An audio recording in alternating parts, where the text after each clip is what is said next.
Hello, we're live on the internet. I'm Matt. I'm the storyteller this evening, and indeed every week. I have a small cat's head growing out of the side of my own, and welcome to Telling Tales. We do atmospheric, somewhat dark role-playing live streams here on Twitch, but you probably know that because you're probably watching us. Welcome this week. As per usual, we have our stream manager on board, Steve, who's going to be sat behind the scenes, kind of twiddling knobs and adjusting circuits and reconfiguring energy motrons to make sure that everything is all up and running and good. So why don't you say hello, Steve? Why don't you come on and hello, wave? And I mean, it might look like Steve's in his kitchen, but in point of fact, he's in some kind of crazy radiotronic workshop. This is just a background. It's everything I described is true, and anyone who says otherwise is in violation of Thought Code 008. How are you, Steve, this week? I'm very well, thank you. Yeah, looking forward to seeing what happens this week. It was exciting developments last time around. So, well, what happens this week is I desperately try not to mess up my Scottish accent again. That's what happens this week is that I have to apologise to the people of Scotland in about 2 hours' time. As far as I'm concerned, that's literally the only thing in my mind right now. So no pressure. Right. No pressure. Right, so there's Steve. He's going to be handling all the art on and off screen and shuffling people in and out. And he's going to keep an eye on chat as well and generally just be indispensable.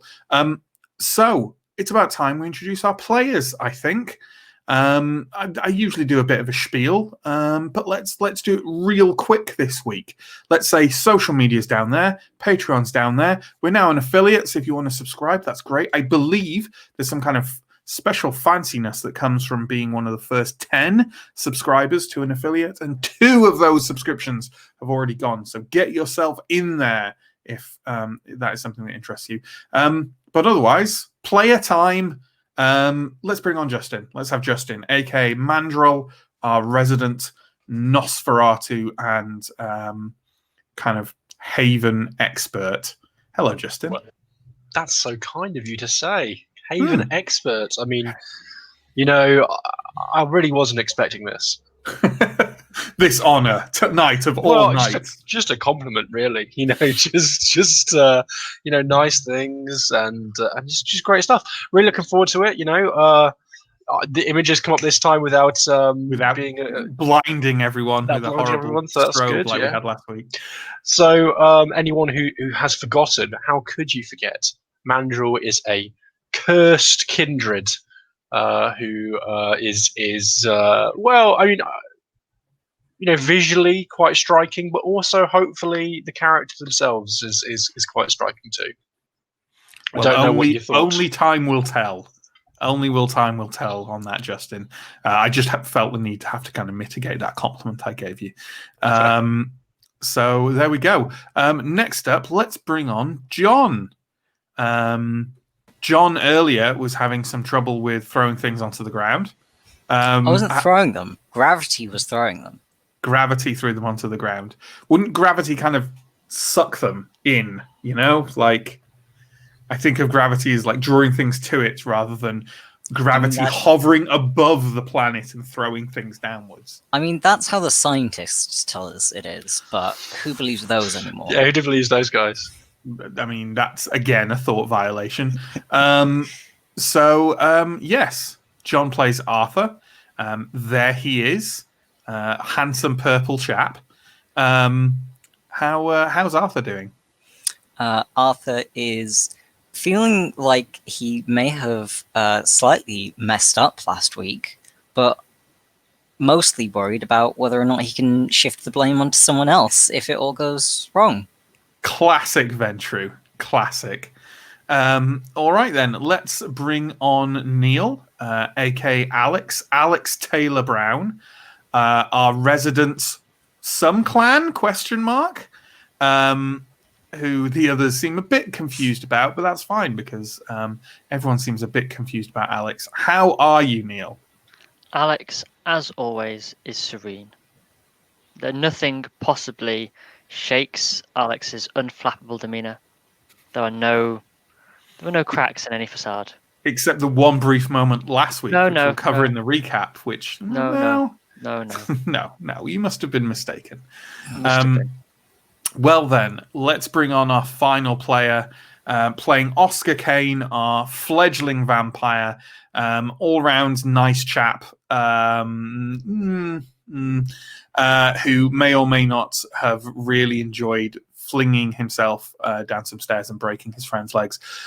It's Pierre. Hello. Hello, Pierre. How are you? I am well. I feel like I'm a lot more well than Oscar, who's having just a hard time of it. You know, this vampire thing looked a lot more easy from the outside, and yeah. Now like you're on the inside. There's all this kind of blood drinking to deal with, and unquenchable thirst. You know. Yeah, being an inherent murderer and predator of humankind. Who would have thought? Who would have thought that there would be these complications? And complications there have been. So let's have a lovely wee recap of last week. We were still and are still on the first evening of Oscar's unlife in London. A city which seems to have been become somewhat dangerous for Kindred. Perhaps more information about that will unfurl itself tonight. And essentially, you had been sent to secure a contact of Oscar's, Arshad Qureshi, who himself had some links to some kind of vampire hunting organization, which was essentially the reason why Oscar was embraced as a kind of trade for the information he had. Arshad had told you that he had a meeting the next night with a mysterious individual from this vampire hunting group called Isidore Gassang. And that you found out that Isidore was frequently to be found at, rather unusually for him, at a nightclub called the Abbey in Soho, not in Soho, in Camden, which you then went along to quite happily and scouted it out, only to discover when most of you were on the dance floor that you could quite easily spot Isidore Gassang, a man slightly out of place in that environment, only to find out that he wasn't alone. There was someone else there with him, a slightly threatening woman dressed in kind of all black, who seemed to mean business. And also he seemed to spot you more or less straight away, even though you weren't really doing anything. It's fair to say that Alex had a moment wherein perhaps the contents of a previous premonition were unfurled in front of them. And then you fled the Abbey while being stalked by a couple of similarly threatening gentlemen, dived into your rental car, then ditched your rental car and scrambled home to your, at least for the moment, temporary haven, which is in the remnants of an abandoned underground tube station down street. You arrived there, and a place guarded by quite a few ghouls, and you were all herded along with Qureshi, who you had still had with you, heavily drugged up thanks to Arthur, and you were ushered into a room with Wynne, the let's find out who Wynne is, shall we? And that's more or less where we're picking up. We don't have any... I doubt you guys have enough XP to spend on anything. And we don't have any remorse rolls to make because no one earned any stains last week. So there we go. Remember to restore your willpower according to your resolve or your composure, whichever is higher. And I think that's it, right? No one's been injured or anything yet, have they? I don't think, in terms of health. So there we go. Only emotionally, yeah. So here you are in a large underground chamber like kind of something out of a Fallout game. This basically rust and wreckage everywhere. The door is closed behind you. There are a number of seats, slightly uncomfortable, old-fashioned wooden seats, scattered around, and Wynne is stood in the center of the room. Let's flash his card art up and have a reminder what Wynne looks like. Wynne, of course, the possessor of the thing which will make me have to apologize to Scotland in 2 hours' time.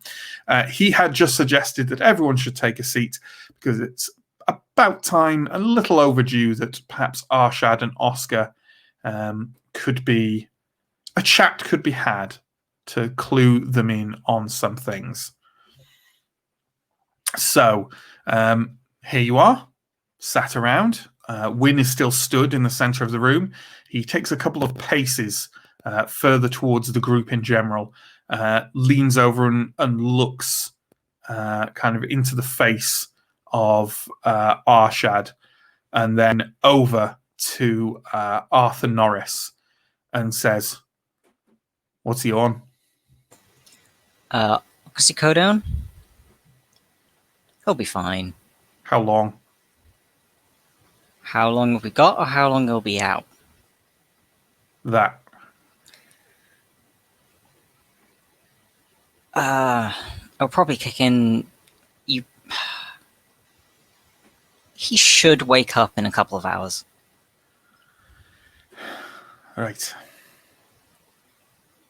Mr. Kane. Pleased to meet you. Wynne, I presume. I hold out my hand to shake. He looks at your hand for a moment as if remembering what this is, and then holds his hand out and kind of briefly but firmly shakes your hand. Okay. Pleased to meet you. I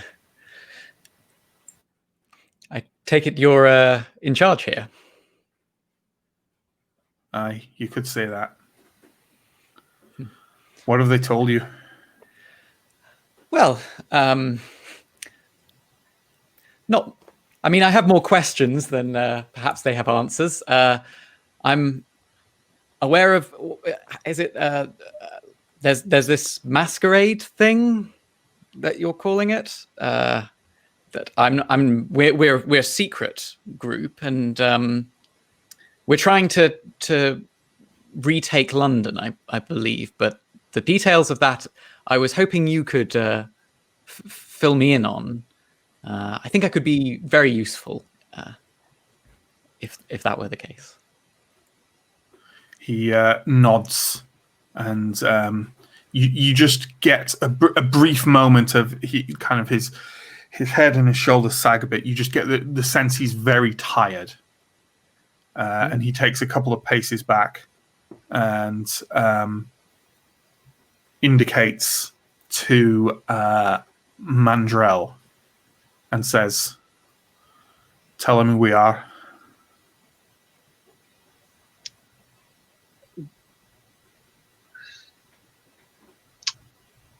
Well, Oscar,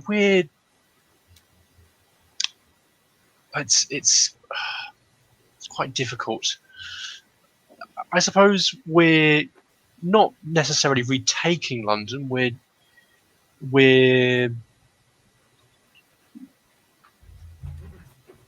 I think Mandra's not quite sure which who we are. You think he probably meant to tell him who the Camarilla are, right? But he didn't want to say Camarilla in a Scottish accent. Yeah, that's fair enough. That's fair enough. Yeah, so there's quite a few who are what is it to be a vampire kind of questions there. Okay, well, Mandra, who would have got what that was about, as opposed to Justin, who was unsure. Yeah, absolutely. The Camarilla is a pact that lots of vampires made to be organized, to have an organized way of looking at problems that we face as a community. Not everyone agrees that this is the right way of doing things, but we find that it's better to be in than out, to have rules and structures than not. Some of those rules and structures are things like don't get caught being a vampire, like I explained to you earlier, and other ones mostly deal with traditional rights, respect, and place in society. Mandrill giving a very kind of different response now than earlier, now that there's one of those people a bit higher up in the chain. No, there's an elder here, yeah. Now that there's somebody here who might not appreciate the Camarilla are all bastards. Yeah. I think Mandrill's kind of looking for any excuse to kind of stop having to yeah, sure, be polite about the Camarilla. Like looking for it out. Win seems to sense that you're kind of reached the end of your official kind of like Camarilla handbook mental spiel, and flicks a hand towards Arthur and says, "Clans." Well, broadly speaking, every vampire is a part of a clan or a family. Yes, I remember. I'm Tremere, right? Am I pronouncing that right? That's right. So every family has their uniqueness and their quirks and their horrifying abilities. Some of us have terrible, well, we all have terrible curses. Some of us look like that. One direction. Some of us are picky eaters. I was like that in life. Never liked Italian food. But we also have merits. It's like a Harry Potter house. You know, some people go for the brave and some people go for the sneaky. Some of us are better at some things, others are better at other things. Just as in life, it makes sense. But it's a bit more structured than in life. It's more difficult to. It's very much you are what you are, and changing to something else. It requires dedication. This family curse is going to be with you for a very long time. But the upside, family sticks together. Usually. Yes, I was going to mention, did Sarah come back here? That's a good question. Win Yeah. shakes his head very, almost imperceptibly. Right.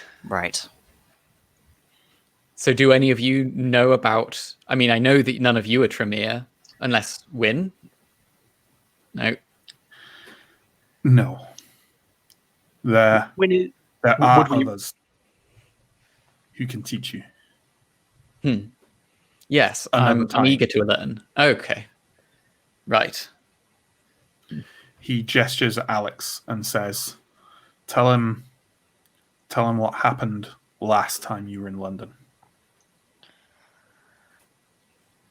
You see, Oscar, the reason for our traditions and for the Camarilla is that should humans find out about us, one-on-one, of course, we are creatures of the night, as all television tells us, except for the ways in which it is wrong. Unfortunately, the last time I was in London, parts of, I presume, the police, the British government, other people with influence and power found out about us. And so we had to leave, because whilst we can easily sustain ourselves against one mortal, against thousands it is more difficult, and it would threaten the Masquerade in the process. So we left until it was safe. So was that the man who chased after us, and his sidekick? Were they police? They didn't really look like that. You mentioned hunters. I doubt the ones we fought today were of that. Alex will turn to Win at this point. We encountered whilst trying to locate Oscar's contacts, a man of faith.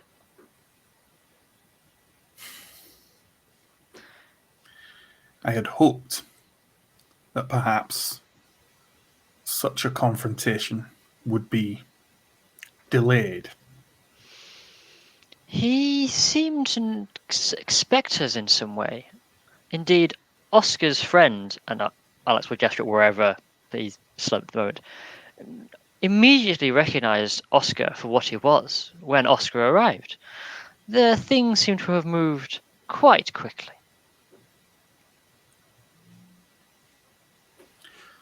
Right.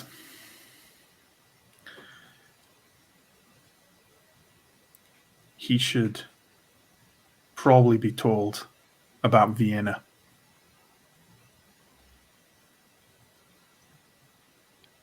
Of course. Vienna was... Did you follow the news? About 10 years ago. I mean, I keep up to date. There was a terrorist attack. Yeah, I think that rings a bell. So you're telling me that wasn't a terrorist attack? The Tremere were headquartered in London. They have things called chantries. They are where Tremere congregate between themselves. Just as a storytelling note, do you mean to say Vienna? You said You Vienna. said London. You said they were headquartered in London. Oh, sorry, I meant Vienna. Sorry. No. They were headquartered in Vienna. The terrorist attack was probably not such a thing, for many of your clan were there, and your clan has, to my knowledge at least, separated out a little. They are less structured than they were. But I am sure that Sarah or others could tell you more in good time. It is probably why things are a bit loose. They mean you're a broken clan boy. None of us are ever truly broken.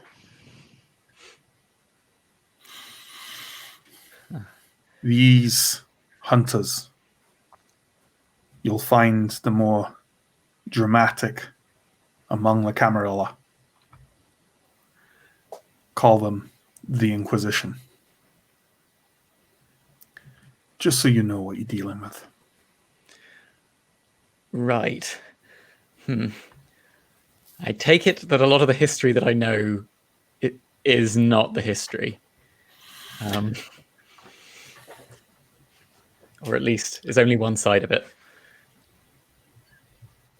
We've always been there, but we haven't always been... Some vampires like to believe that we were the very founders of the first columns of Rome. But whether we were or not, really very few now can remember. It seems that even amongst vampires there is a penchant for exaggeration. We've always been there. We've always been around. But humans have their own capacity for evil that's not to be underestimated. I think I buy that. And also there are other things that go bump in the night.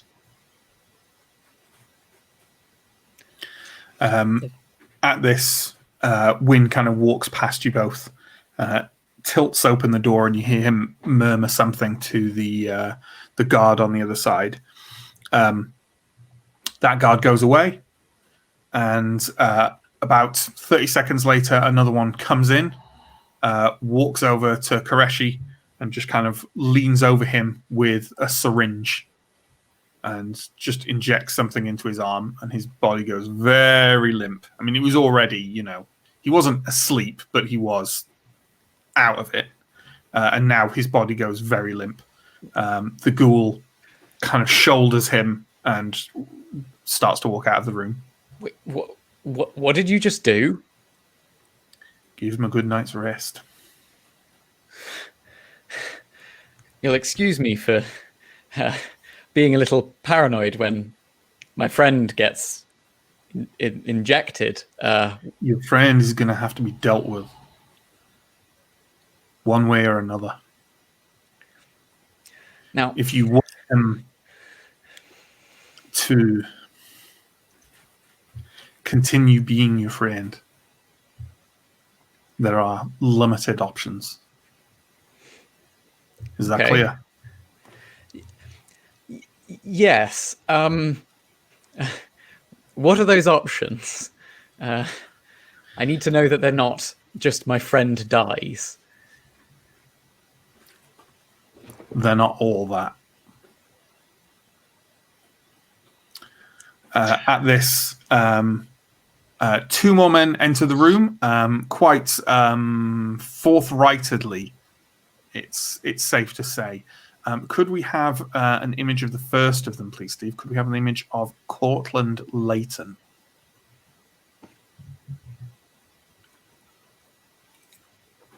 Which is probably the character art I'm most happy with for any NPC. Look at that smug prick. Just like Ventrue distilled down to one image. Cortland Layton. Sorry, yeah, Cortland Layton. Everyone but Oscar is definitely familiar with Cortland and has interacted him on the journey here, if not before, in some fashion. He is genial and polite, and definitely gives the impression that almost every word out of his mouth is not necessarily a lie, but certainly trying to achieve something that might not be obvious. He walks into the room and peers around and says, "Oh my, looks like quite the night." You were saying, John? I just stand up slightly straighter as Cortland walks into the room. There's some eye rolling. Shortly following him is another individual. Can we have the art for Jazz Wentworth, please? Jazz Wentworth. This is more of a close-up image, so I'll describe him more in general as well. He's also wearing kind of a suit, but a much more old-fashioned one. As you can see, he's got a bow tie. He generally looks like something out of the Drones Club or other similar PG Woodhouse material. Very handsome, still very kind of young-looking, and his clothing and his bearing all kind of scream, 1920s, 1930s, young upper-class gentleman. He saunters in behind Cortland and leans against the wall with a kind of faint smile on his face and just starts examining his nails. Wynne turns to Cortland and says, "Is it done?" Cortland says, "Oh yes, achieved. Beautifully, if I might say so myself. Very, very proud. Very, very proud." Wynne goes, "All right. I'll be back the night after tomorrow. Tell them what they need to do." He walks out. Cortland turns around and goes, "Right! Very exciting times. Am I to assume that your escapade went well, Arthur?" It went. Minor hitches. Some slight interference. Someone decided to jump down a stairwell onto someone. But other than that... Well, that does sound terribly dramatic. And this must be Mr. Oscar Kane, yes? Correct. Yes, pleased to meet you. Unlike Wynne, he clearly remembers what a handshake is. Walks forward and kind of grabs your hand and says, "Oh, terribly glad to meet you. Terribly glad to meet you." Oh, I really like this guy. He kind of stands back a few paces and leans on an old rusty table and kind of tries to brush away some crumbs of rust before he does so and says, "Right. Well, it falls to me to hand you your next little assignment, I'm afraid. Not tonight. Don't worry. You'll get a good full rest before the dawn comes up in 3 hours or so. but still, not tonight. So that's something. Yes. Yes. Mandrill has been working up like a big gob of Bile. just willing bile into their throats, waiting for the right gap in the conversation to spit it onto the floor in front of them. I don't usually acknowledge chat comments too much in these because you want to carry on. But can I just say, from the two suggestions that Chris has made, he's definitely more Alan Partridge than Benedict Cumberbatch. I think Wentworth was supposed to be Benedict Cumberbatch. Oh yeah, that's absolutely spot on. Yeah. Can I just say, a young Benedict Cumberbatch? Those are the comments that made me have to close the stream because I can't handle chat if you're going to say things like that, Chris. Cool. Well, I feel that my dramatic spitting moment has been really underplayed. Really undermined. Chris has really stolen my thunder. Cortland says, well, I know obviously most of you know who I am, but for the benefit of Mr. Kane, my name is Cortland Layton of Clan Ventru, the same clan as young Master Norris here. I am, in point of fact, young Master Norris's sire, and very proud to have brought such an individual of such resource and wit into Clan Ventru. I believe you yourself are of the noble Clan Tremere. Yes? Yes. I've been told. That's wonderful. We won't hold it against you. Yes. There's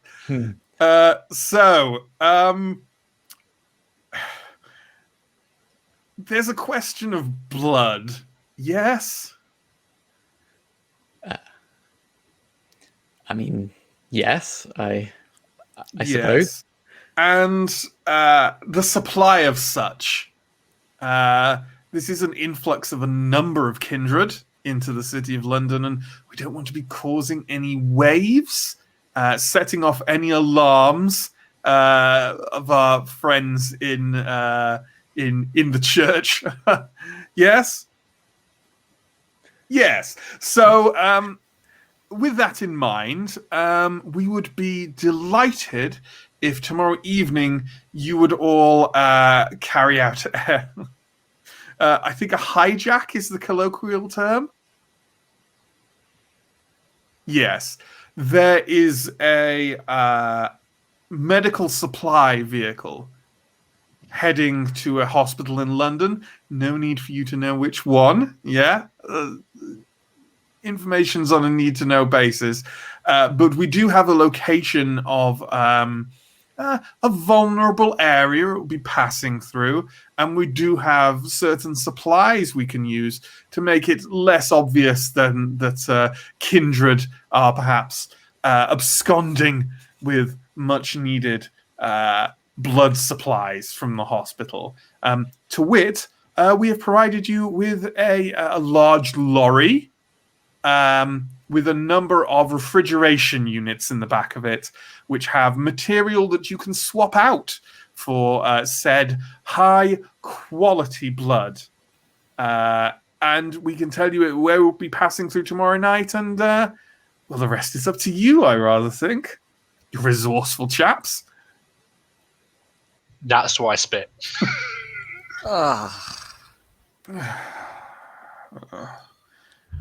So Badger was so happy with themselves. When in Rome, young lady, I suppose. I don't know if I even noticed this, but I'm like, yeah, absolutely. I think I'd have made it pretty noticeable. With the noise and everything. I just a lot of noise. I just assume that this is the natural state of Mandrill. And I don't know if that's an insult. No, I love it. It's great. I try and catch Cortland's eye to exasperately roll my eyes at the uncouthness of what I have to put up with. He gives you a kind of these low clans. There's only so much you can do. He doesn't say.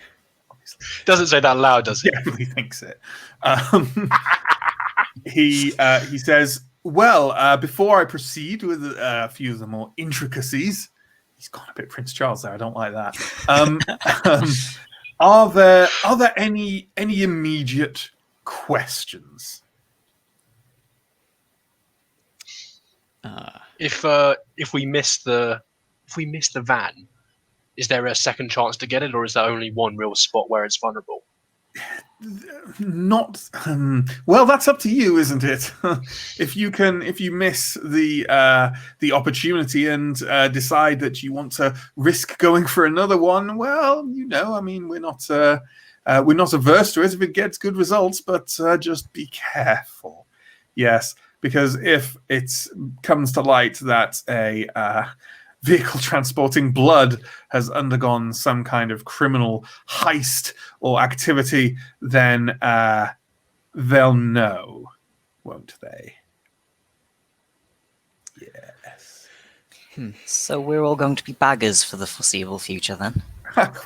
Quite so, Arthur. Quite so. Now, this lorry that you've been given, I haven't seen it myself, but I'm sure you know. Very good.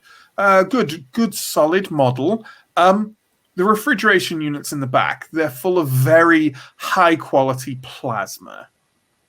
And the idea is that you carry out a bit of a flip flop, a bit of a swap. Yes. Sure. And hopefully, given them their emergency supplies of blood, the hospital will be none the wiser. The plasma obviously less useful to us, but quite easily sourced. Okay. Oh, and it goes without saying, the driver can obviously not really be harmed and neither be any the wiser.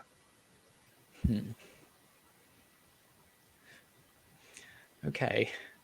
So we're going to need to stop a truck, open it up, get everything out, switch it, and no one notices in broad night time. I was about to say daylight. Quite so. But here's the good news.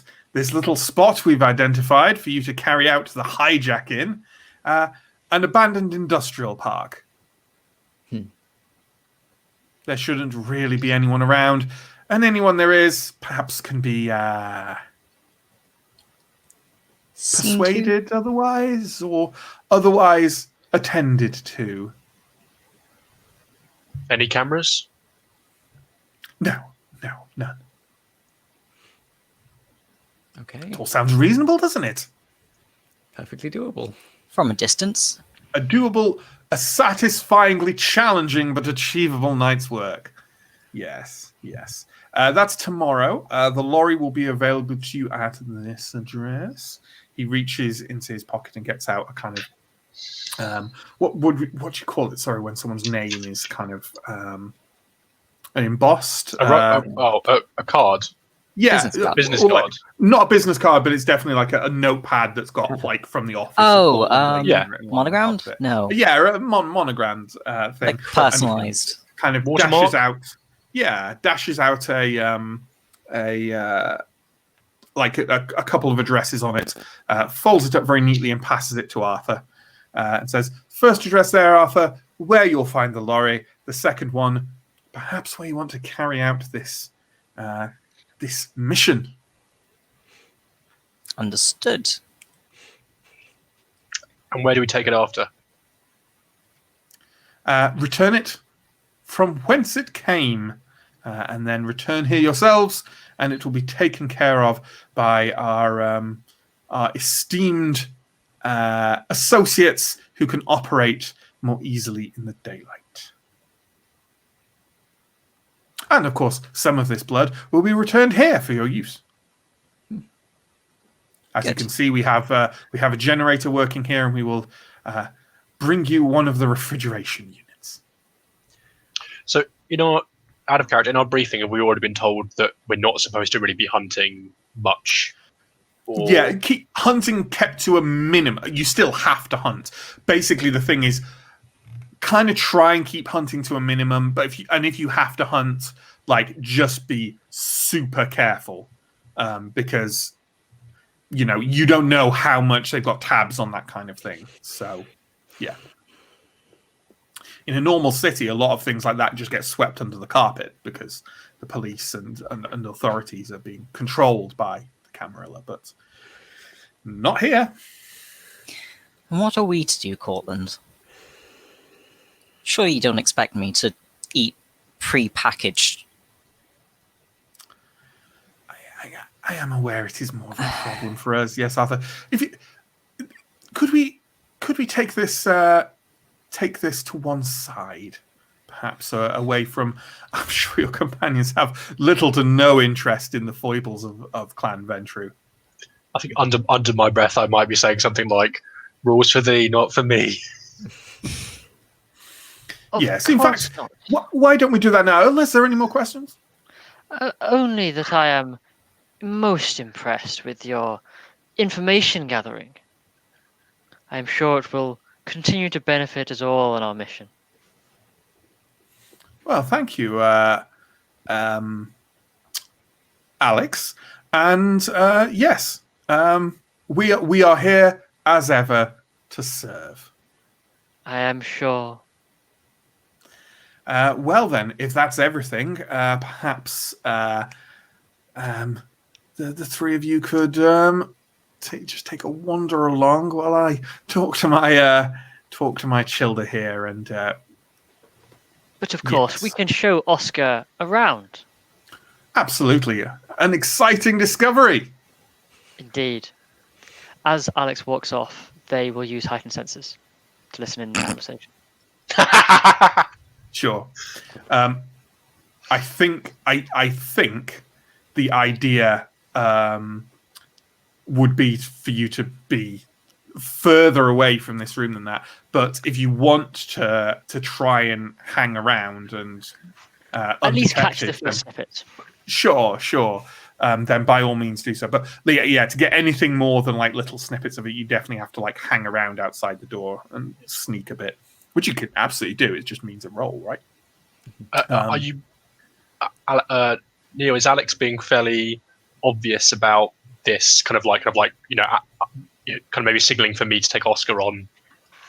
Once we're out of eye shot, yes, because Alex can also activate Silence of Death, but it can't just hide magically behind walls or anything like that. Well, I think Mandrill would have literally no problem with this, but yeah, I would be happy to take Oscar on and say, and like, by the arm and loudly say, "Come on, Oscar, we're gonna show you where you're where you've got to sleep." Oh, sure. Oh, So to clarify, Mandrill and Oscar are roaming off into the rest of Down Street. Alex is loudly lurking something. outside, utilizing Silence of Death. Is that what it's called? Is that any roll, or is it just? No, just as long as I don't make too much of a sound. Is I it don't a rouse make a check? sound. Then you don't make any sound. Yeah. Okay. Could you give me a stealth roll though, please? I think that's 'cause it Unfortunately, is the wall and the doors are hardly all that impressive. So could you give me a I'd say your choice of dexterity or wits plus stealth, please. And I'd say it would be a 3 difficulty roll, but because of Silence of Death, I'll knock it down to 2 for you. 2 successes. There we go. And I'm using Messy normal. critical. I'm using normal d10s, and I got 2 5s, so that could have been so much better. Exciting. Full power reroll or? Yeah, I it's believe I probably only not worth needed it. 2. You only need 2, yeah. Okay, so Cortland kind of waves everyone out as they go, saying, obviously, good working with you, and look forward to the results. As the last person goes out, probably Alex, Jazz kicks the door shut with the heel of his boot, and Cortland goes, "How was that? All right?" The night, it was tolerable. The child is utterly unhinged. I can't imagine why not, considering his sire completely abandoned him. I didn't expect to be on babysitting duty. Yes, well, we all have our crosses to bear in this, Arthur. Can he be trusted, at least? I suppose so. It's hard to tell. He doesn't seem to quite grasp everything, but I don't think he's about to sell us out to the Inquisition. Right. And the others? Alex is faithful to the cause, whatever it is that the cause is, and Mandrill is Mandrill, but Do you dedicated. think she has Anak tendencies? I couldn't say. Right. Well, as far as the odd one, I suppose it's the best thing one can expect of a lunatic, that they at least believe in what we're doing. There was a moment at the club when we met, saw, encountered a hunter. It was like they were gone for a moment. Gone? Like, Vanished? gone. Oh. No, just absent. If that is the worst that happens around them, then perhaps you should be grateful. But this Tremere, then, a problem, you think?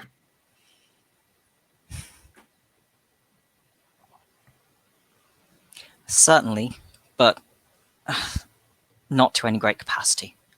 I think it's teething pains. But you can He just handle needs him. to be... I can, as long as Mandrill stops mothering him.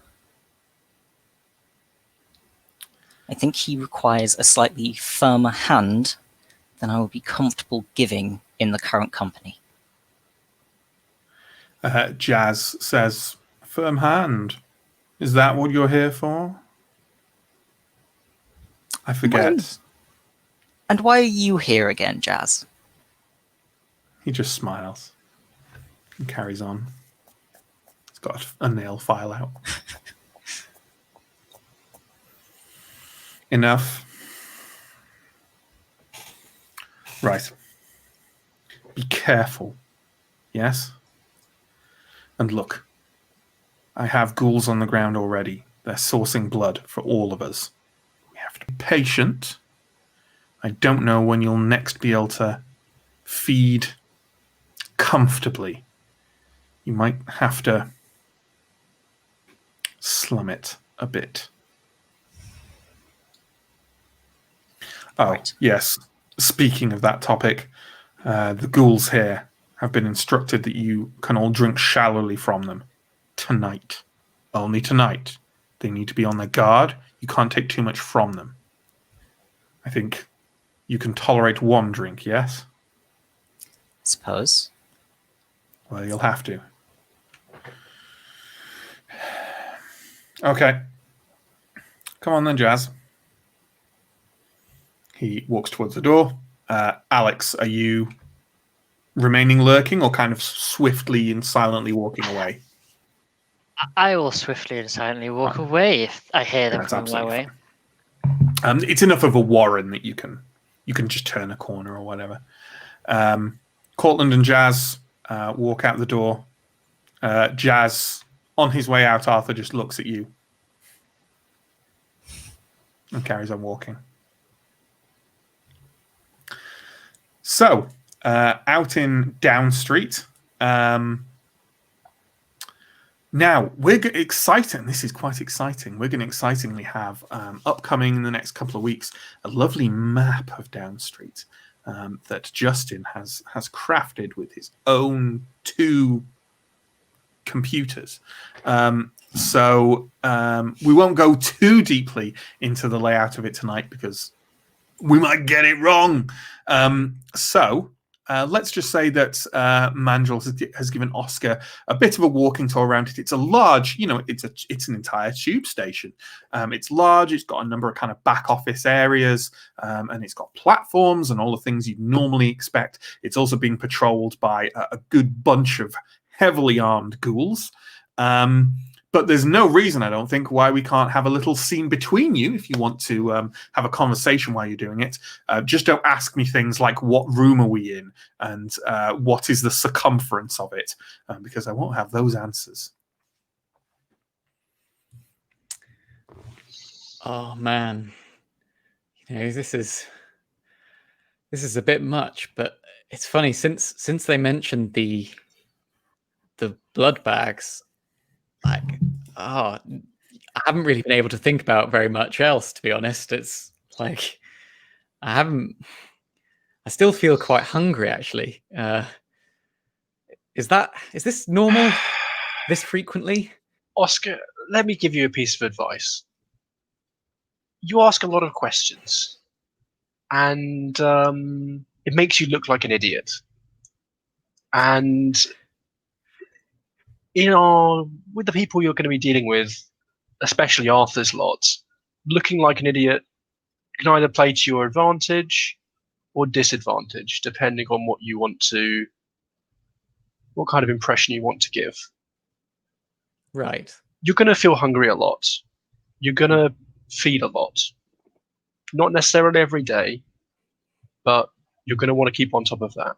You can eat rats, you can eat anything, but once you fall in with your family, you'll probably be getting around to delicate, fine tastes. Yes, I do appreciate that. I must sound like a bit of an idiot. You must appreciate that this is very new to me. I'd stick with it to a degree. I think that you would look like a good idiot. I think it could work for you. But be careful about asking questions that betray just how stupid you are right now. Right now, you don't know very much, and that's okay. Yes, I'll take that as the piece of I'll take that in the tone I think it's intended. You seem to be looking out for me, and I appreciate that, Mandrill. Let me ask you a question, Oscar. How do you feel about that man in the street? I haven't really stopped thinking about it.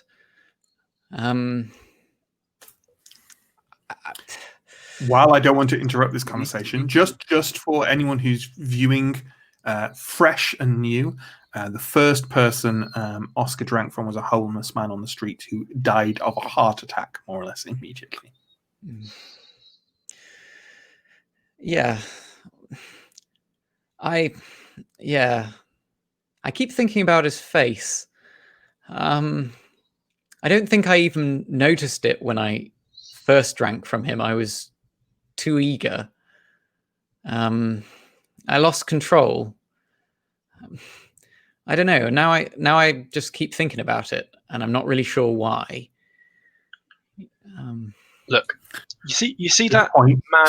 Sorry. At this point, Alex, would it be fair to say you'd rejoin them after you hastily? At this point, Alex walks up.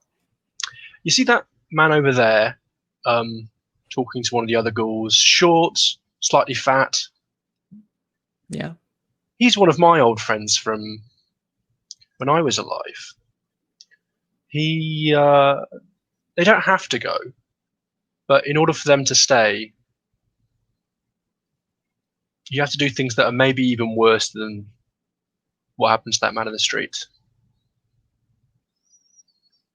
You see, he's a few years ago it wasn't so bad, but he started to look a bit like me, isn't he? Just around the edges. Just if you look a bit too close. I mean, as you said yourself, it wasn't so bad. You feel like it's a blessing, right?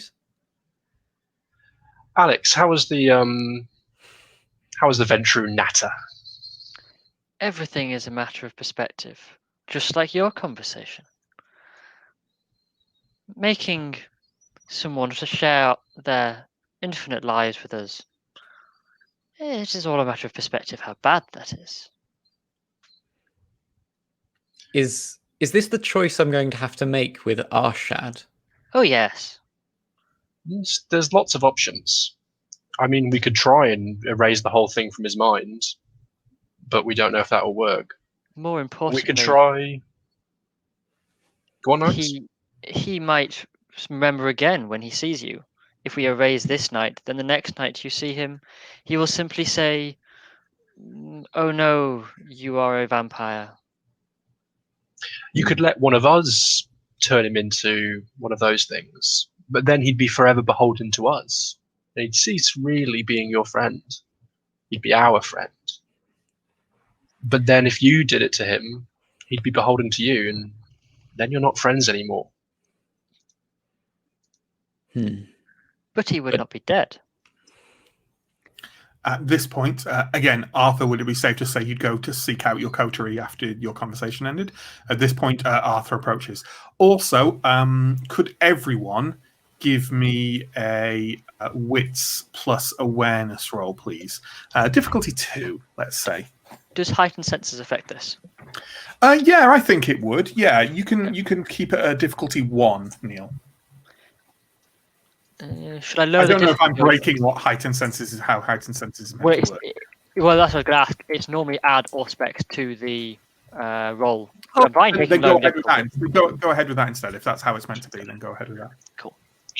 I'm as hungry as I have as hungry as I have dice. Do I have to make this roll? I'd rather just No, be you know what? oblivious. No, if you feel, and it's a good reason why. Like, you're distracted, aren't you? So you're not really paying attention. So yeah, I think that's absolutely fine. I got 3 successes. 3 successes. Same. How'd you do, Neill?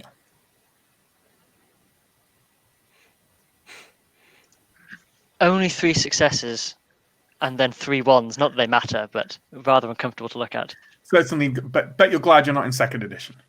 Everyone rolled a 3. Who rolled, and therefore the 3 of you spot Wynne talking to a couple of people over by the kind of the stairs leading up, obviously down street. I think I'm wrong in this. I think escalators. Did escalators not exist in the 1950s? No, the Down Street was closed just around the time they were bringing escalators in. Lovely. Justin's done the research. Then he stood by the stairs that lead up towards one of the exits of Down Street. He's one of the people he's talking with is a ghoul, and the other person definitely isn't one of these ghouls. She isn't heavily armed, and also the 3 of you who came to London, you're fairly familiar with all the individuals who were on that flight. And you don't recognize this person. She is kind of average build, looks maybe kind of has kind of Scandinavian looks, very, very black hair, which is swept back and held in a tight bun on the back of her head. And she's wearing sort of very kind of practical, slim fit black jeans and a very kind of like tight white top with the collar turned up just slightly. And because all of you got 3, you can get a sense of there is a sense of kind of coiled reflex about her. Neill. Did you say they were speaking? Yes. Can I hear what they're saying? I would say they're all the way across on the other side. And they're speaking very lowly, but you know what? I'll give you a roll. I'll give you a roll for it. Why don't you give me a roll that's just, let's say it's resolve plus specs, and let's say you need 3 successes for it.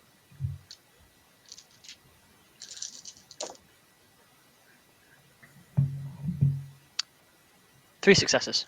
Hey. You don't hear like it's not like you hear 4 successes. Sorry, 4 successes. It's not like you hear the full conversation, but you certainly hear kind of snippets of it. And rather than give you a kind of rundown of exactly what they're saying, they seem to be talking about a number of different operations through London, which have happened over the past evening and are continuing to happen through the rest of the week. You certainly hear Wynne say something along the lines of the group who went after Kane mostly achieve their objectives, but we might. Essentially, there's a possibility we're made. He's not like, it's definitely not a report, but he's also he's certainly talking to him more as an equal than he did to any of you.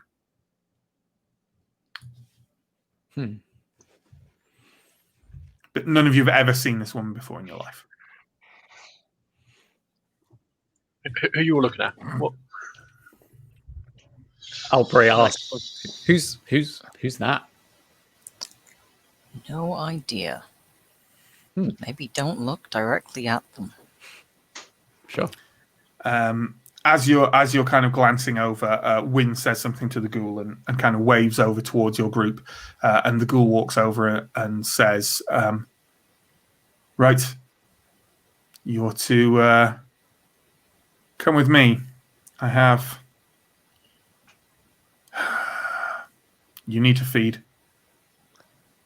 But of course, you are most generous. It's not me. He walks over to another one of the side kind of back rooms where there are a few ghouls standing there, some of whom aren't the ones that are based here. They've kind of come here with Wynne or maybe with Cortland. And it's almost like it's like a little barracks room, basically, or at least temporarily that's what it is. And like there are some guns racked up against the wall. And as you enter, 4 of them kind of look over, take a bit of a breath, stand up.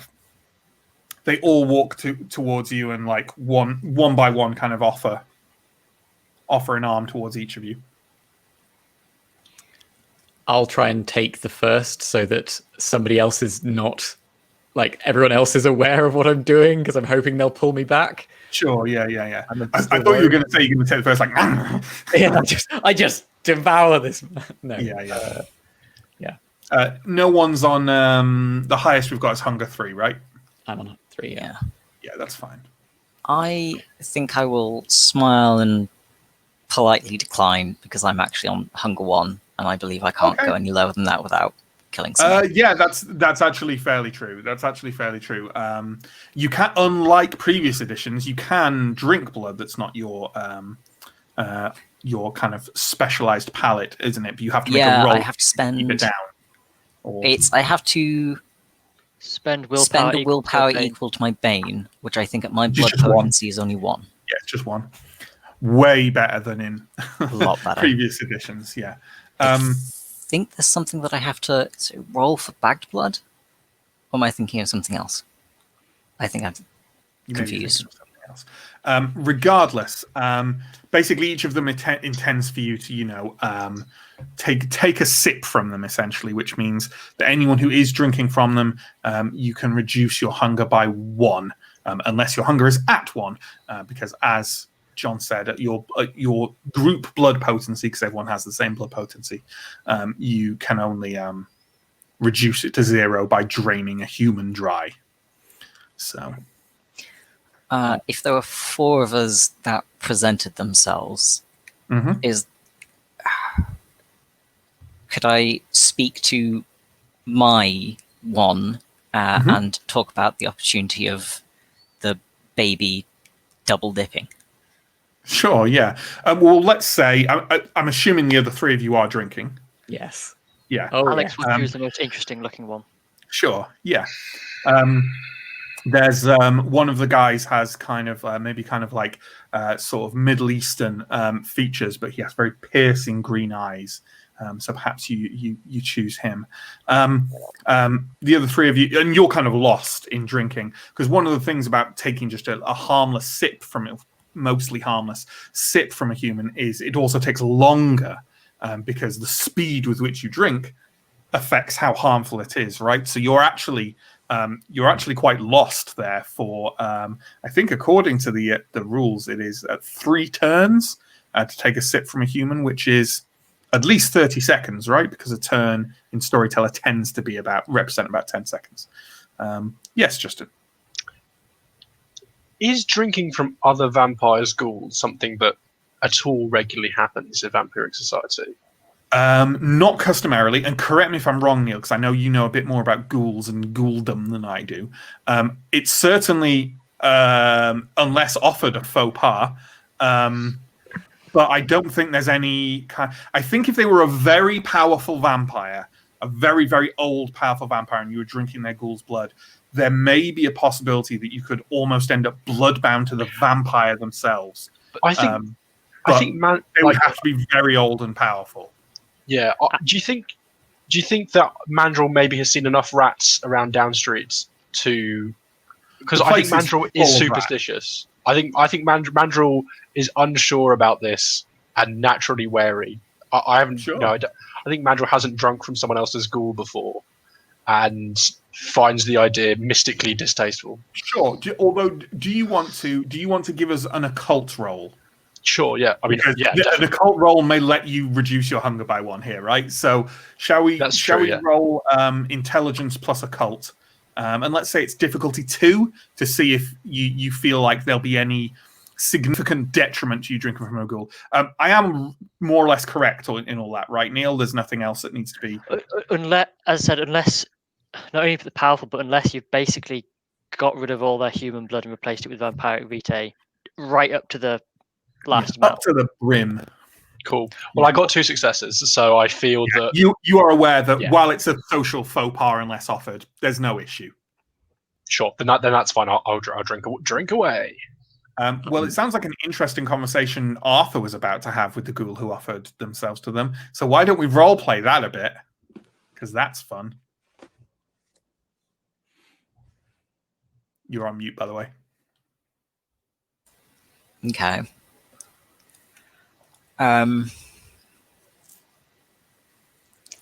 Look, that is very generous of you. I'm fine, but I was wondering, we've got a baby with us, basically, and he's been getting a little bit hangry over the night, so I was wondering if you wouldn't mind giving him my ration. He basically kind of whatever waits for Oscar to be done with that ghoul. It's definitely different.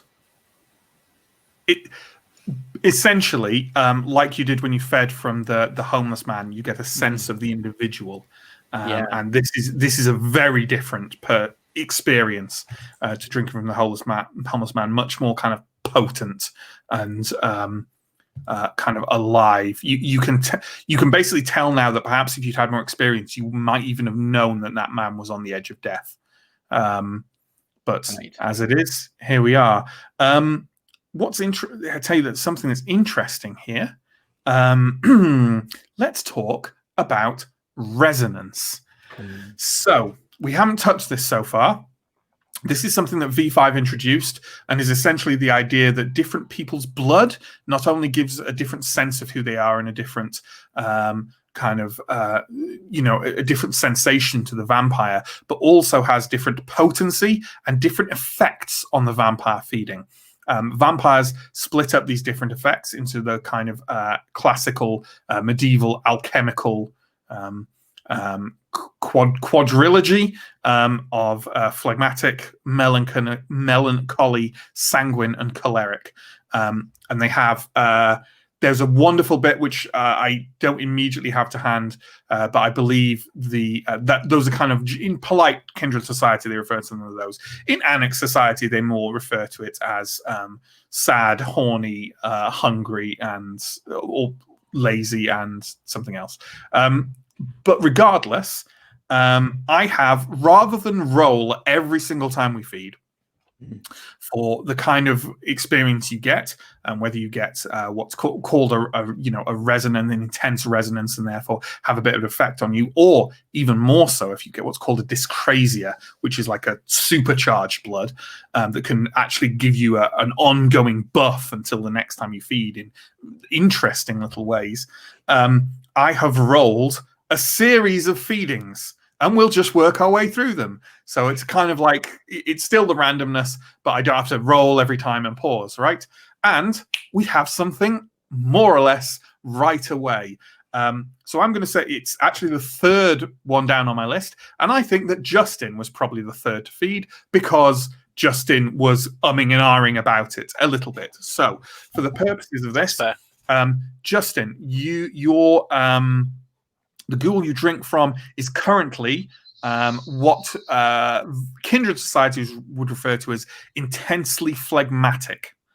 What that means for your purposes is that you will get a buff if you use disciplines before the next time you feed that are associated with phlegmatic resonance. I've just looked and they're not mine. They're not yours. Oh well.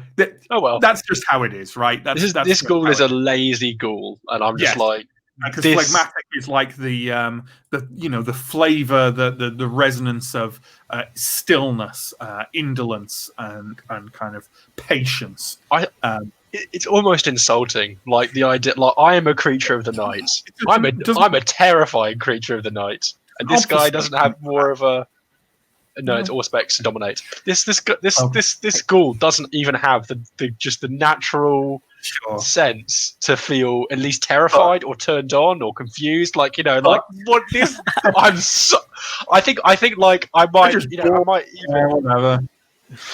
yeah, exactly. I think he's a watchman. I was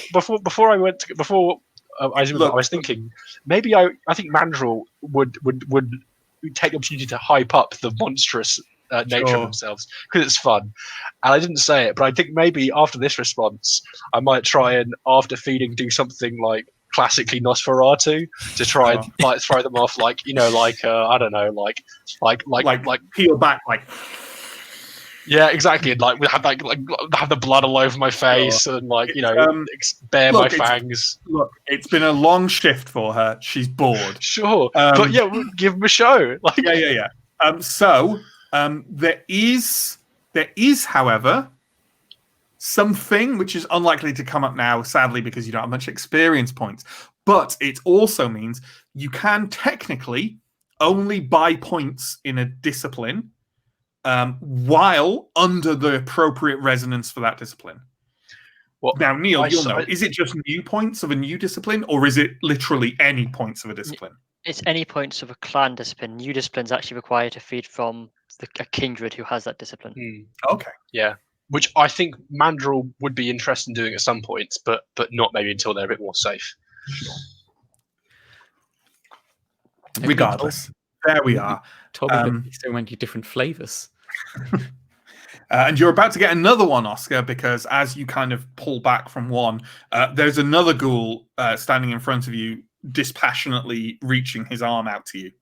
Yeah, you just go for it. Yeah, one of each. Exactly. So that's cool. So obviously, Alex and Justin, you can reduce your hunger by 1, and Oscar, you can reduce your hunger by 2. Does that take everyone down to 1? Yep. Lovely. What a well set up little coterie you are. I'm sure nothing will go wrong.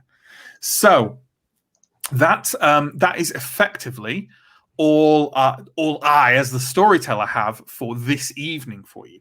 Is there anything else you would like to do before you rest for the day in the Warrens of Down Street?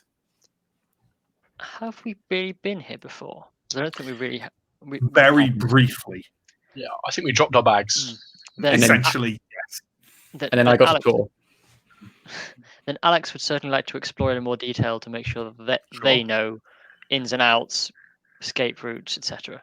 Alex now knows more than I do about Down Street. And can employ that information? Not at all. Great.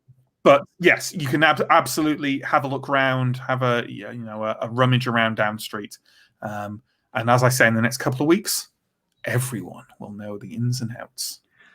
I think I take Arthur aside just after this and sort of, and I privately just thank. I'm like, oh, thanks, like thanks for sticking up for me. That was really nice. Not a problem, Oscar. And then, yeah. Like, As Cortland said, we're here to serve. still, you didn't have to do that. And then I just sort of head off. I like the idea that you just walk in a direction, not knowing where you are. You're kind of like, No, oh, I just have could choose a direction. and walk given in a it. tour. I know where I'm Fall going. onto the tracks. Huh? No, I know my way around this dump. I mean, lovely place that you guys have brought me. Yeah. And from what I remember of Down Street, it's basically just like one long corridor with another long corridor, right? Yes. It's got like, it's actually surprisingly complex. And if they're in the building, we probably also would have access to the building above. So there's like 5 floors or 4 floors or something, Yeah. and there's We'll disused get to elevator shaft, We'll all get kinds of to the interesting building stuff. above later. Okay. And all kinds of things. I suppose as well, I would quite like to have a word with Chuck if Chuck is wandering around doing ghoul things. Sure. And if I think I probably could get enough blood together to feed Chuck once as well before if you're happy for me to do so, to catch enough rats so that I can go feed Chuck and go back to free blood points. We can say that you go hunting and get. Well, you'd have to feed Chuck first and then go hunting to. Yeah. Well, you know what though, actually, rather than just let you get away with it like that, Fair enough. could give him blood. Could give him blood and then feed off him. Does that work? yeah. There's the shrugs. You can hunt. You've got animalism. Right? You got animalism, right? I do, but not the part. Not I've got the sense animalism in other people bits rather than the attract hordes of rats. No. But like you do actually need animalism to get any substance from animals in 5th edition. I thought. I don't think so. It doesn't matter. You do. If I'm right, you do. If I'm wrong, it doesn't matter anyway. Sure. So I think that's fine. Can you give me a roll? And obviously, it won't be your normal hunting roll because you're normally a sandman who drinks from people in their sleep.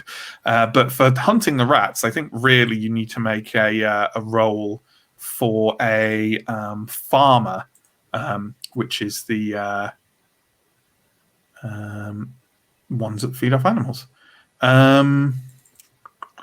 I thought each one gives you an actual associated roll.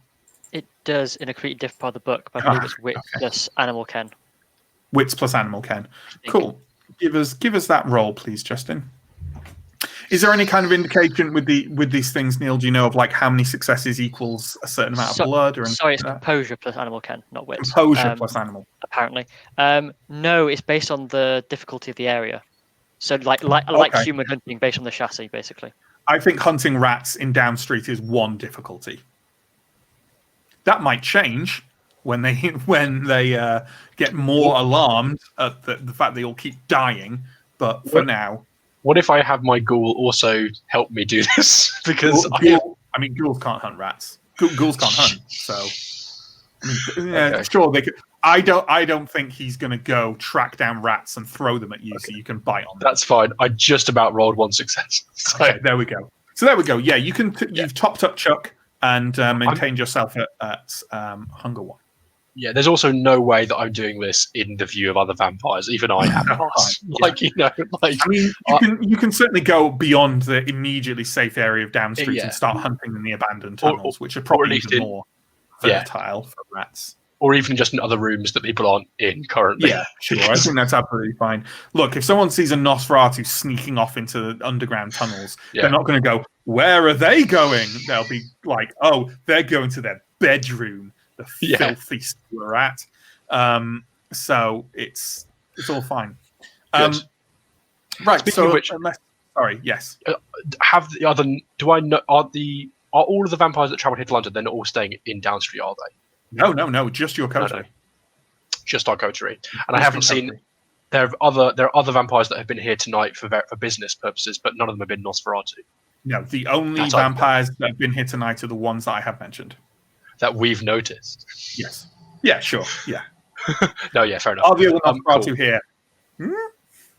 Who knows? Who knows?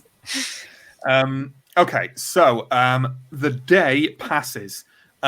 How are you going to guide Oscar on, like, this is an interesting thing. So you have not got any things that vampires might use as a kind of places to sleep with you. You haven't got any beds or coffins or weird long boxes or anything like that.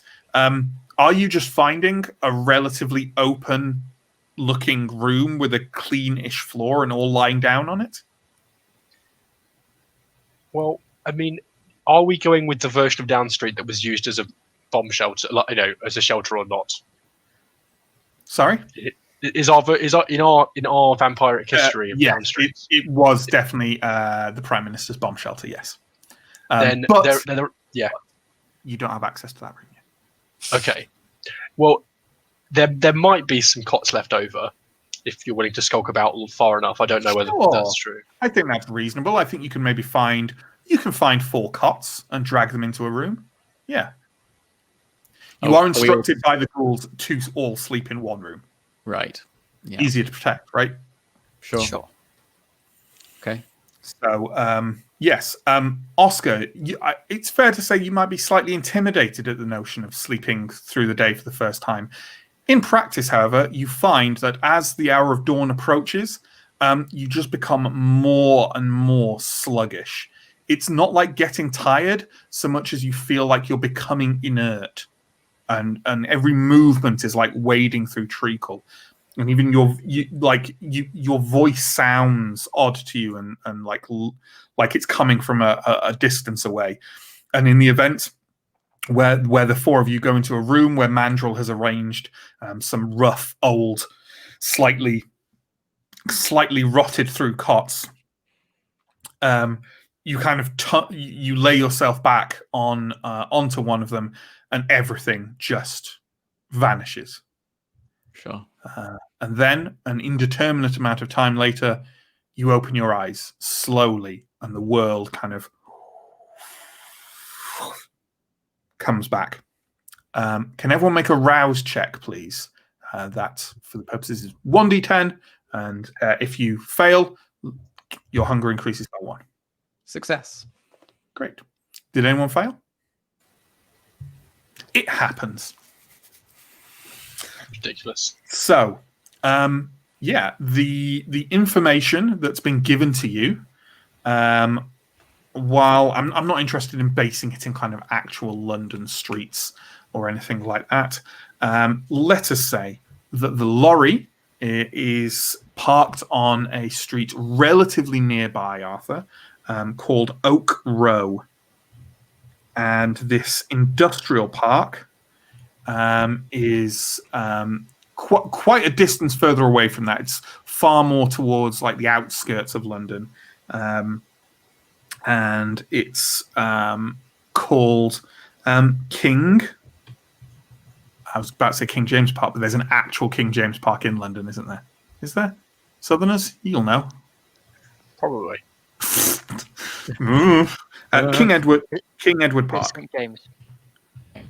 King Edward Park is the name of the industrial park. Okay. And that's it. I mean, that's all the information you have. Other than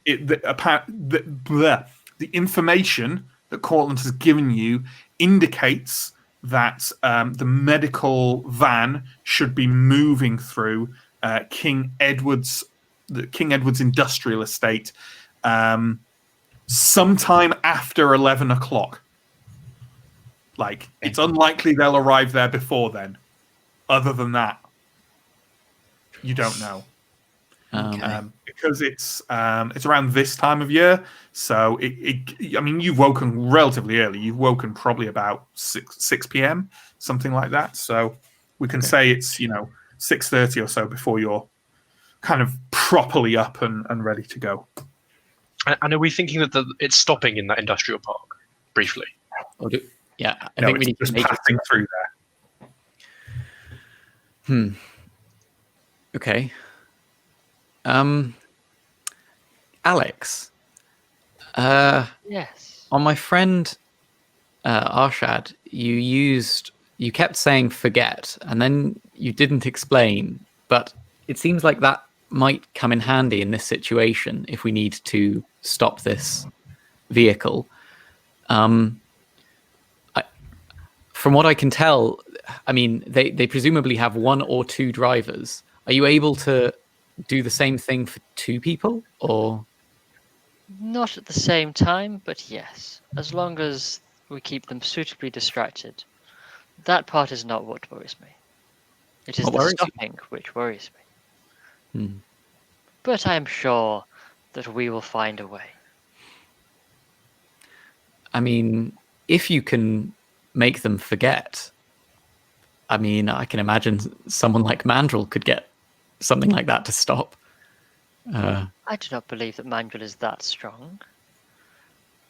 Oh, I wasn't suggesting by force. I was merely suggesting as a distraction. But perhaps that is too bold. Alex looks at Mandrill as if comparing visage. Why, Mandrill looks lovely. Whatever are you implying? Perhaps I am more familiar with the humans and their perspective. But at least if I, no offense, Mandrill, but if I saw Mandrill, I would be somewhat taken aback if I did not know any better. Whereas if I saw you, I would probably not even Oscar. look twice. Oscar, either just say I'm hideously disgusting or do what Alex does. There's no in between. That's just worse. You know, I don't mind. I mean, for all we know, they may take one look at her and just press the accelerator. Or just not be bothered at all? Why would they notice someone whilst driving through? Some greater distraction. I think the easiest way of doing this surely is just to back the lorry up and do some kind of dickhead move, like unloading boxes in the middle of the street like they always do. Why don't we go there and see what we see? Yeah. Yeah, if we get there early, we can make sure the place is looking pretty quiet.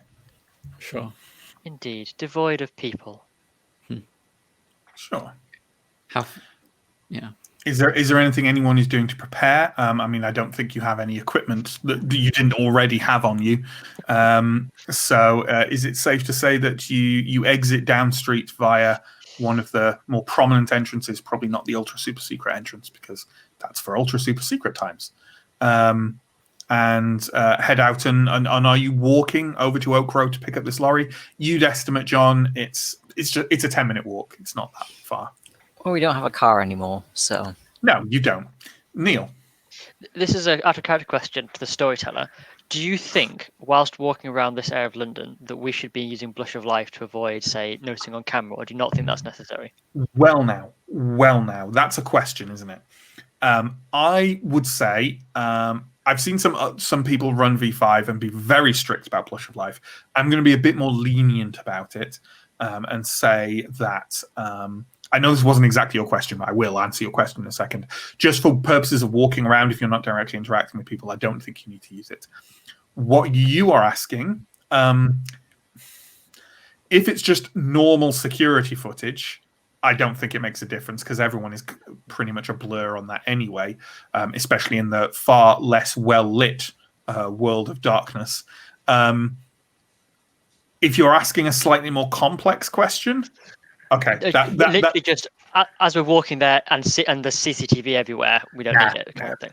Yeah, if we're going into, sorry, I would definitely say at the very least your characters don't think it's necessary. Okay. But if we're going in a active subway station or something, or a police station or something, we'd obviously if you're interacting with humans, like if you don't use Blush of Life, they're going to be, what the fuck is wrong with you? Like, yeah, because you look dead. So. Or worse in the case of Mandrill. So, yeah. So just walking around, you're absolutely fine. You reach Oak Row after a fairly short length of time. Like it's still in Mayfair. It's not, any great distance away. And your vehicle is very immediately apparent. It's like like a moving truck, a moving lorry, but not one of the really huge ones, but one of the ones, if you've got a small apartment you get and you can load your stuff in it for a couple of trips. That kind of size. 3 people can fit in the front of it. I briefly check out the back, which I assume opens up. And how obvious is it that this is like a freezer? as opposed to a moving lorry. Because if we wanted to use it as like pretending it's like I think it's got freezers in, right, rather than being a walk-in freezer type thing. Yeah. I should have actually mentioned, obviously, like a key needed to be given to you, and that was passed by Cortland to Arthur when he was talking to him, because that makes sense. So, Oscar, if you do want to open the back, you're going to have to wait for Arthur to do I it. try it and it's jammed. Do you want to pump your blood up into your strength and tear it off the hinges? No, I want to pump my blood into my brain and think, Arthur. I shake the key. Sure. Arthur, I take it you open up the back of the lorry. As I can't remember if Justin or Neill said, it's not a specific refrigerated lorry. It is a lorry that has a very small, quite quiet generator humming away in the back of it, and that generator is linked to some actually very tall freezer units. I mean, literally freezers, like household freezers, that are rowed up along the side of it, 10 of them. And they are all kind of buzzing away happily. The walls of the thing, it's quite a big, chunky lorry. So before you lift it up, you couldn't hear that there was powered things going on inside it. And you don't get you wouldn't feel a wash of cold anyway, even if there was one. But it is a big, empty back of the lorry, except it's got 10 massive freezers in it and a small generator unit. There's still plenty of room to move around in it, which is lucky because, as I say, only 3 of you can fit in the front seat. So, shotgun. I'm happy to go in the back. So, shall we take this to the other place, to the industrial park, or shall we leave it here and scout out the other place? I don't much like our chances of getting to the industrial park and then back again. It's on the outskirts of London, right? Sure. I mean, trucking outskirts of central London, certainly. Right. Traffic isn't that bad, especially at night. Let's drive over. You can drive around London at night without too much problem. Let's go. I think we need as much time at that place as we can. Who is driving? Not me. Arthur? I will. Arthur. If you scratch it, your dad's going to be really annoyed. Shut up. So you set off. Oscar, in the back, you kind of certainly at first as it sets off. It's I am regretting this decision immediately. Being that Oscar's the one doing that, has anyone? But I'll let Oscar volunteer it first. But has anyone checked inside the freezers? I was fridges, going to. Yes. Okay. Anyone who did, you're welcome to have done it before you set off, or while Oscar is in the back, he can certainly open them and peek. The interior where there would be like shelving has been pulled out, and instead there's almost what looks like clothing racks, like you'd hang up your clothes in a wardrobe. But instead, off them are dangling. You'd estimate in each individual large fridge, maybe 100 bags of plasma. And there's lots of fridges. So fridges, yeah. So you're looking at, you'd estimate about 1,000 bags of plasma, which presumably means there's 1,000 bags of blood, which means there's 2,000 bags to switch. Oscar, don't spend too much time thinking about what 1,000 bags of blood is like, because you have a bad record of dwelling on blood. No, I'm feeling okay at the moment, actually. I'm feeling like really okay. Yeah. I'm actually less hungry than you. So as you're driving over to King Edward Park, is there anything, are you having any kind of conversation, or are you just kind of waiting till you get there and then see what it's like? I think there might be genuine adjustment of my headscarf and go and turning to maybe Alex every now and then and goes, "Is that better? What do you think?" You look lovely as always, Manuel. Well, I know that, but do you think the cameras? Do you think it will be obvious? Is this a bit more over here? I think that all of the ways you have put on your scarf tonight are all lovely. As we go over a speed bump, I bash on the door. Careful. Well, why don't you drive next time, Oscar?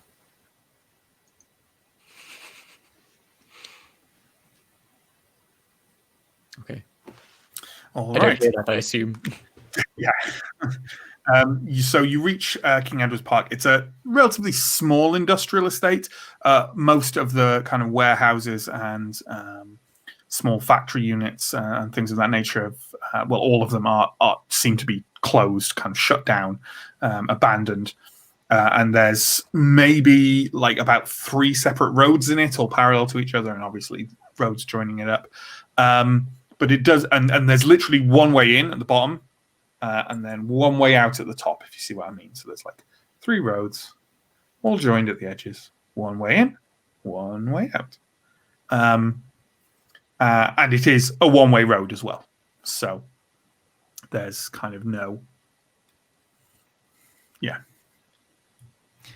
Okay. It can be done before you try and work it out on paper, Justin. I've played enough Skylines to know it can be done.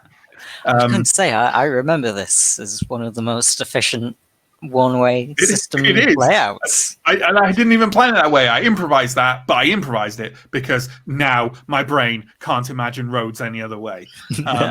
So does there look like there could be an obvious choke point which we could drive our lorry across, blocking the way into or out of? There absolutely is. All the roads are really quite thin, and you could because, however, all the units are set quite far back from the road.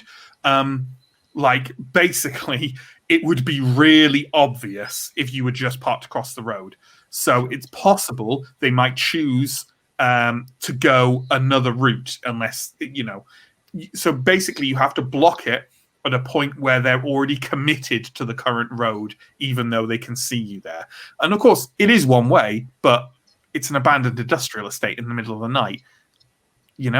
They would undoubtedly just U-turn and go the other way. So yes, there is a certain... Basically, yes, you can block the road, but they'll see it happening if you have it waiting. Does that make sense? Yeah.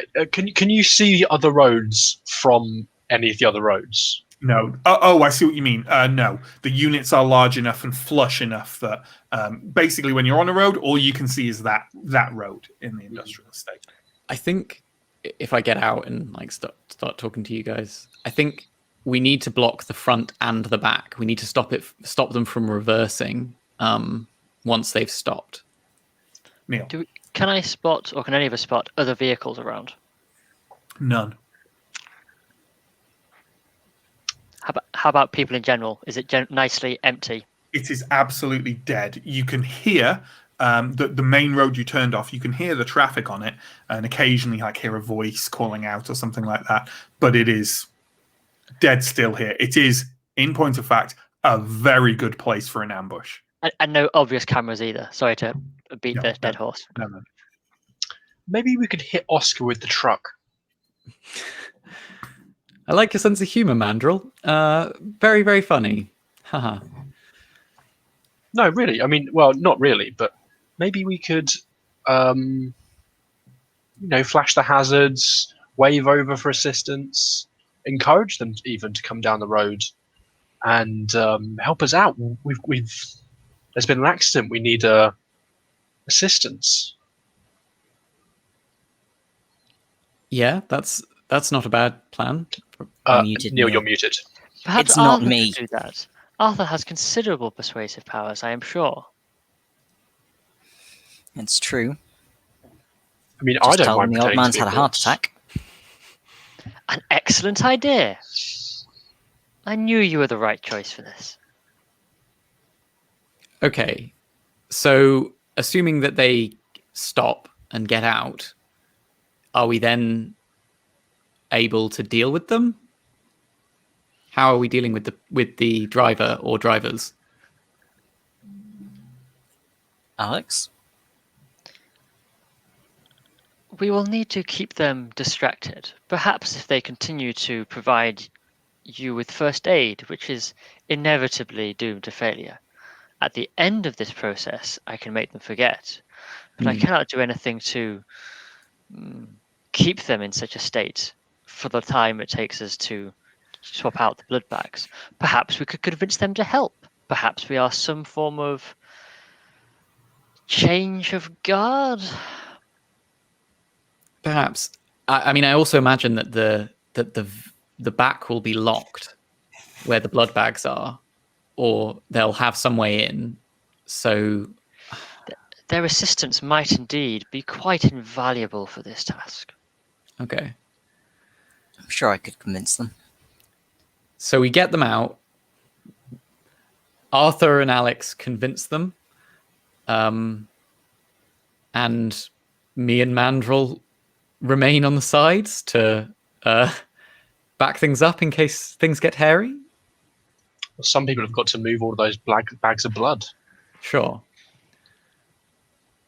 Well, if we can get them on side, then presumably they can help us with that. Just thinking, which of us looks like the most likely to be medical professionals? Alex turns and looks very much at Oscar and Arthur. Well, apparently I'm a doctor now. Indeed, Dr. Norris, you have considerable practice and experience. Okay. So do we need... So the truck can remain hidden, perhaps, and then back onto the vehicle, and then Mandrel and Alex can transfer the blood bags while myself and Arthur distract the guards? Is that the plan?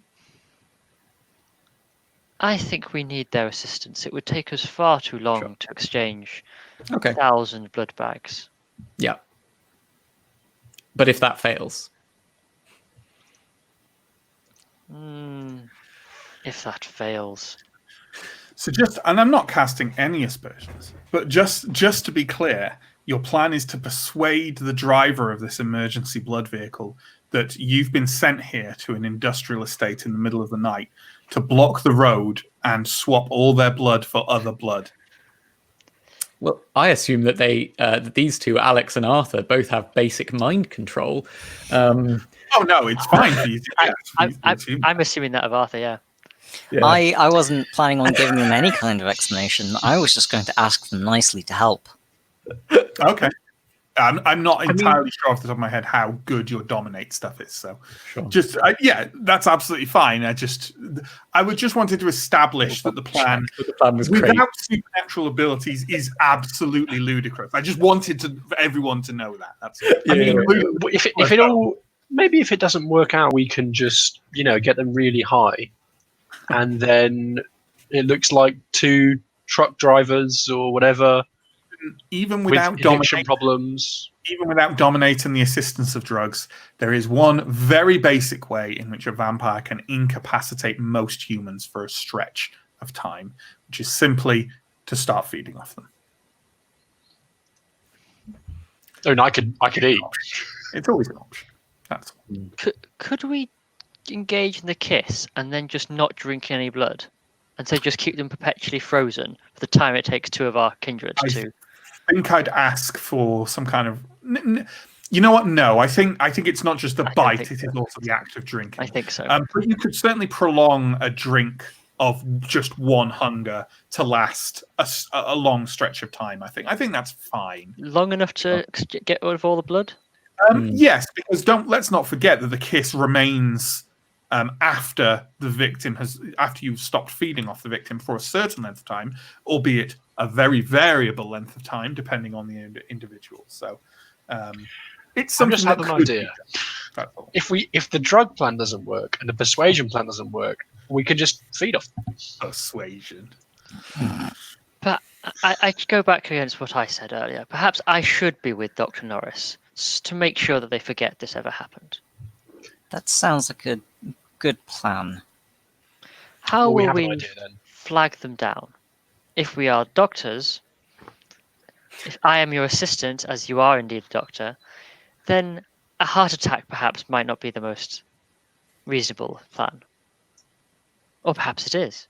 I think as soon as I don't think we need to have a convincing plan. I think we get them out of the car, we do the persuasion bit, and then it doesn't matter. They don't need to actually be doing CPR on any of us. at all.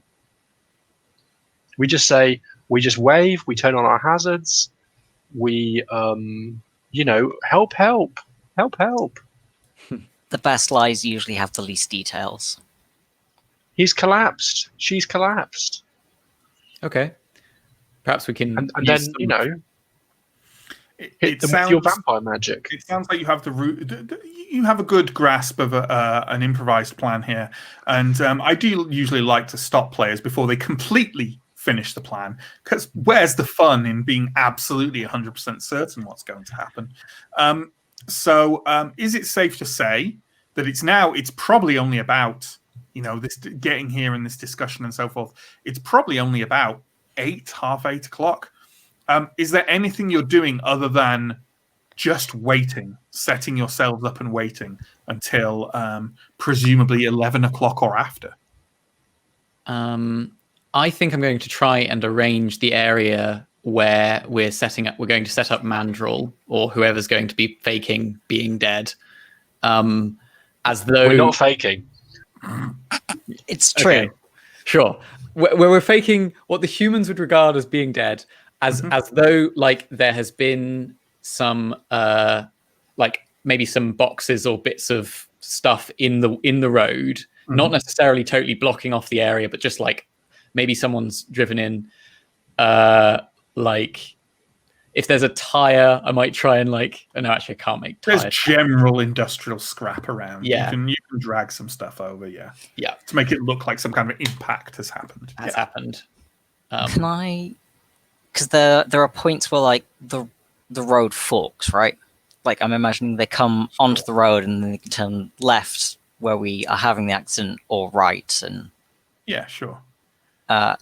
Although that begs the question, I'm not going to get into exactly where you lay your trap here and then go, they go down a different road, because that's faffery. I was just going to. I have faith in the GM fixing this. So am I, but as something to fill the next 3 hours, are there industrial bins or dumpsters or something that we can sort of drag into the road to block off to make it look natural. To make sure they're going towards your funnel, or traffic cones in a non-suspicious way. There's all of that kind of stuff here. I think that it's fair to say this is an industrial estate that looks to have been abandoned in the last few years, maybe in a bit of a hurry as well. Maybe the landlords went into foreclosure or something like that, and everyone left in a hurry. So there's plenty of trash around. Yeah, what's the world of darkness without lots of trash? Okay, unless there's anything else that people are filling that time with, and don't when I say things like that, don't feel you have to contribute something. It's fine. It's fine to let the time roll forward. 11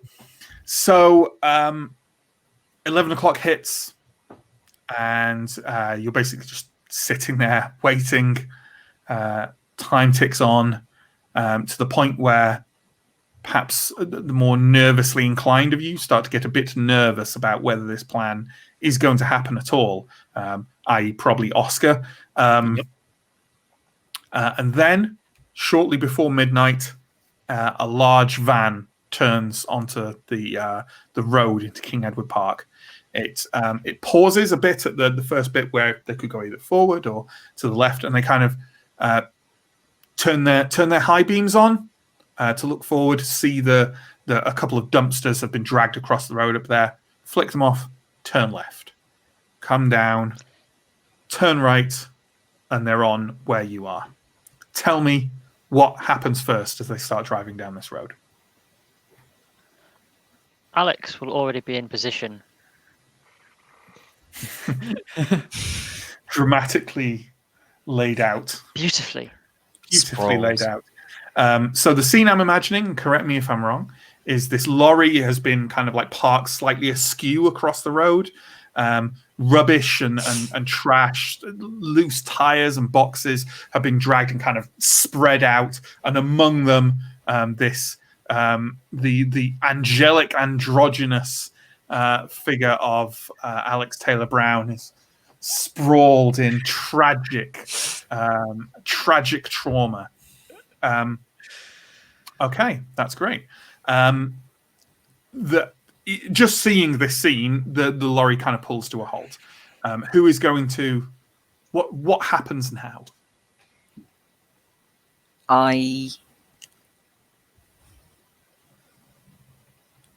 think the idea was that I was giving medical care, Okay. and I will be stunned at the sight of the truck and wave them down.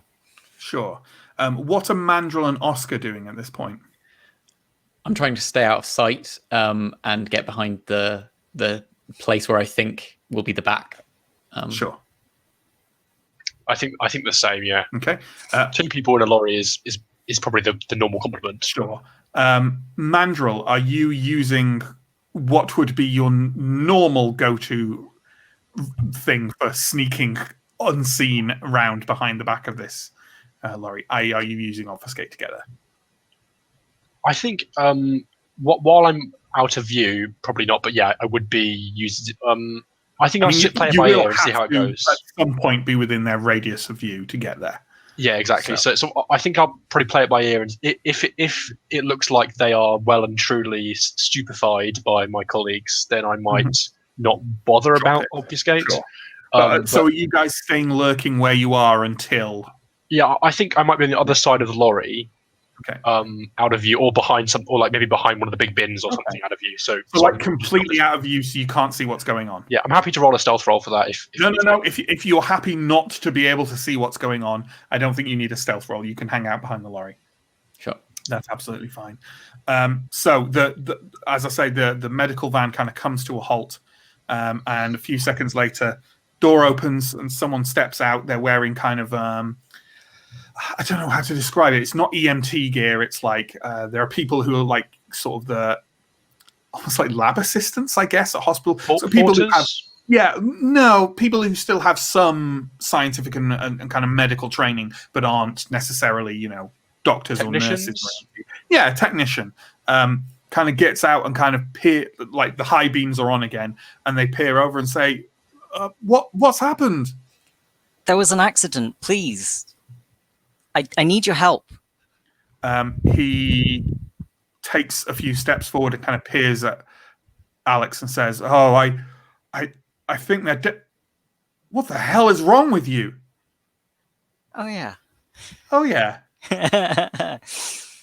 Are they looking at me? Oh, they're looking at you. You're a walking corpse. Right. I'm going to look right back at them and say, "Take the blood out of the back of the van. Swap it with the blood in ours." Okay. And there's no roll for that, right? There's no... Not... so the it's a lot more straightforward in 5th Ed, I think. Yeah, unless they are... It's for an unprepared mortal victim. No roll. Oh, they're very unprepared. Yes, you caught them unaware. They go, "Whoa." Yeah, of course, yeah. Can you help me? Yeah. How long does it last? Until the end of scene or until the command is carried out. Fine. They've gone to the back of their van and are opening it up. I'm going to give a whistle for Mandrill and Oscar and give Alex a nudge. Such a Ventru. Just a quick boot in the ribs. Alex will get up gracefully, and with heightened senses, or even without, is there a second person about? No, you don't think so. You can see into the front cab of the van. There is only one person driving this, which definitely seems unusual. Arthur, do you think maybe leaving a couple of just needles around is enough to discredit anyone's story? Should they, say anything afterwards? I'll see what I can stow in the glove compartment.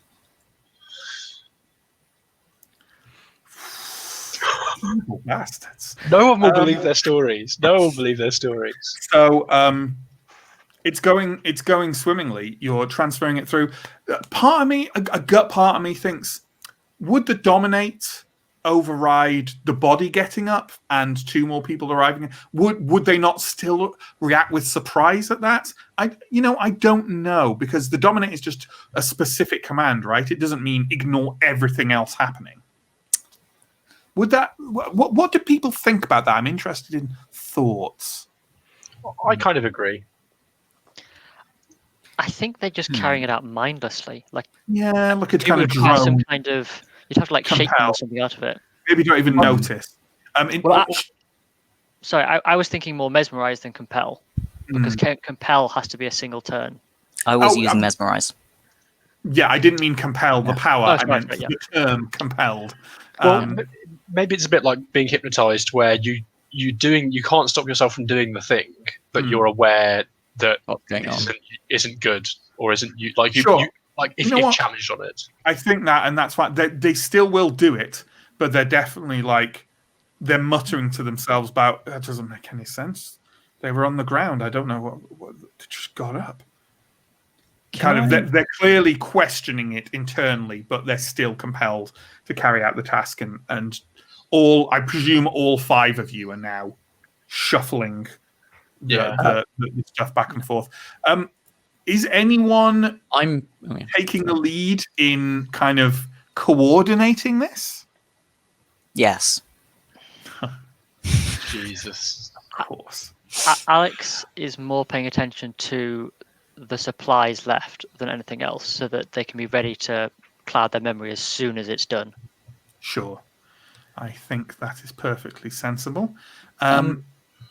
Sorry, yes? I was just wondering, I do actually think it's kind of weird that there's only one. I'm going to spend a little bit of time just looking at the front of the other side, the passenger side of the driver's thing, and see if I can see anything weird about that.